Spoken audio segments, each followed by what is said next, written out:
Os lobisomens, como criaturas mitológicas, são amplamente conhecidas e frequentemente são adaptadas a múltiplos universos, como é o caso da DC Comics. Essas criaturas são humanas e podem se transformar em um lobo ou um ser que fica entre um lobo e um ser humano. E essa transformação costuma ser assustadoramente poderosa. E para saber como que a lenda dos lobisomens foi adaptada pela DC Comics e alguns de seus representantes, venha comigo e seja muito bem-vindo ao Planeta Diário.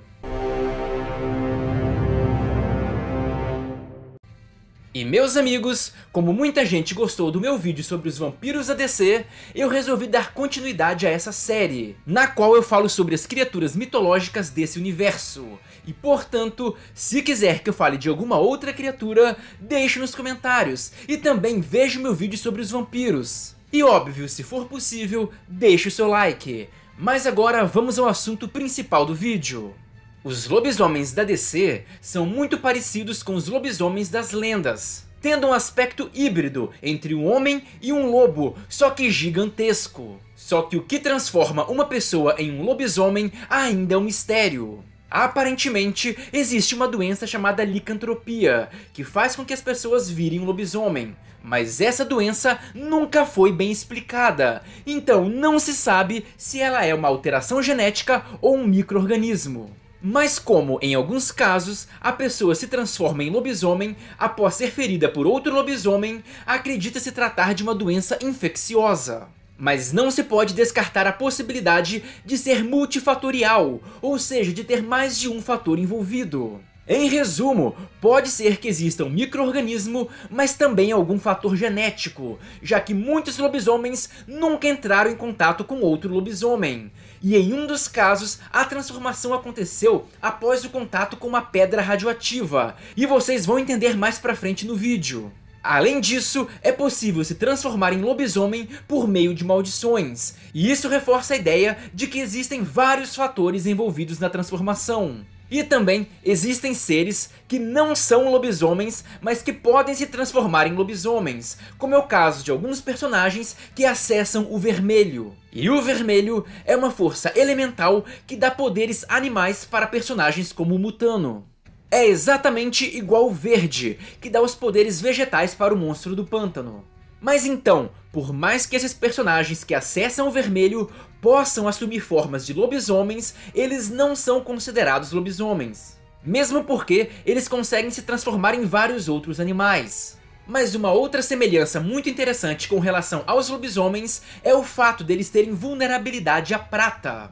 E por isso, tiros ou lâminas de prata podem matar um lobisomem com maior facilidade, embora isso não seja uma regra geral. Então existem lobisomens que não são vulneráveis à prata. E outra coisa importante é que para a maioria dos lobisomens, a lua ou a fase da lua não tem qualquer relevância. E portanto, eles podem se transformar em qualquer lua ou em qualquer dia, pelo menos a maioria deles, mas também tem um exemplo nesse vídeo do contrário. Mas agora que vocês entendem um pouco mais sobre os lobisomens, vamos conhecer alguns exemplares muito interessantes. E um primeiro personagem é o Anthony Lupus.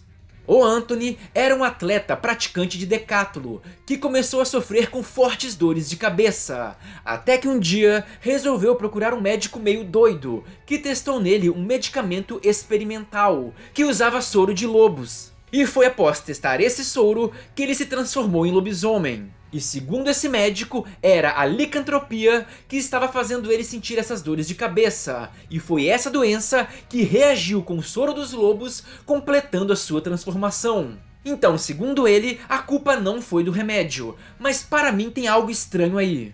Mesmo porque o tal médico disse que daria a cura para o Anthony caso ele matasse o Batman. Então é uma história bem conveniente.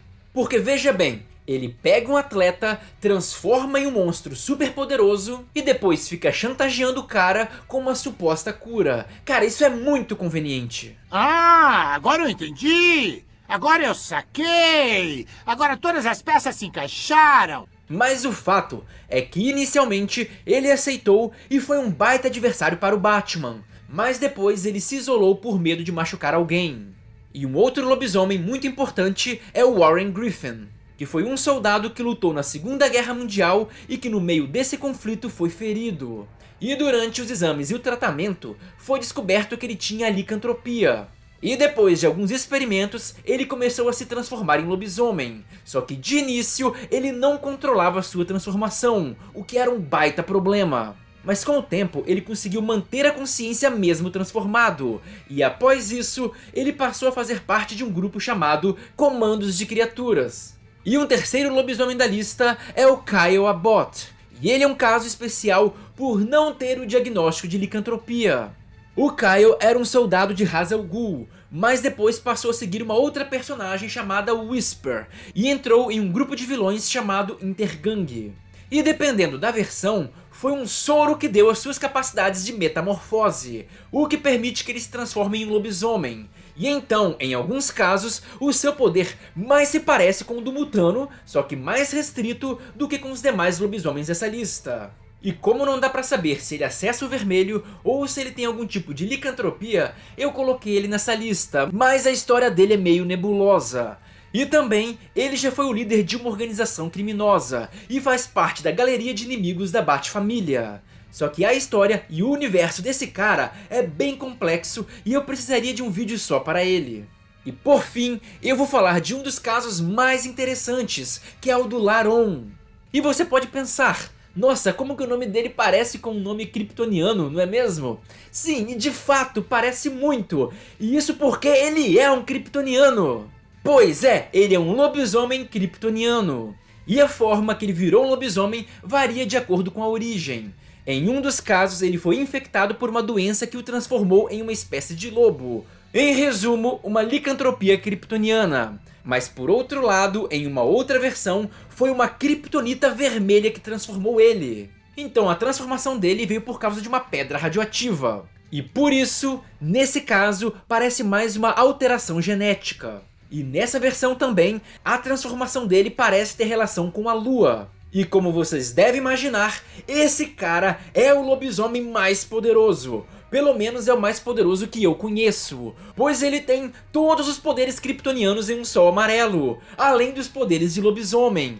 Tanto que ele já deu um baita trabalho para o Superman e para a Supergirl. E vale lembrar que ele se tornou um lobisomem lá em Krypton. E por causa disso, ele foi colocado em quarentena na Zona Fantasma. Isso para dar tempo para os cientistas de Krypton encontrar uma cura. Pena que Krypton explodiu e ele se ferrou, virando basicamente um prisioneiro da Zona Fantasma. E então galera, eu acho que vocês perceberam que a situação dos lobisomens é um tanto confusa. Cara, é maldição, é pedra radiativa, é doença que não é muito bem explicada, e ainda tem outros casos que eu nem comentei nesse vídeo de transformação incompleta, e transformações que surgem a partir de tumores e etc. Mas nesse vídeo eu falei um pouco sobre a mitologia dos lobisomens e os seus principais representantes. E se quiser mais detalhes sobre o Kyle ou sobre o Laron, e se quiser um vídeo sobre alguma outra criatura, deixe nos comentários. Também deixe o seu like porque ajuda demais. E se não for inscrito, se inscreva e ative o sininho. Conto com o apoio de todos e até a próxima!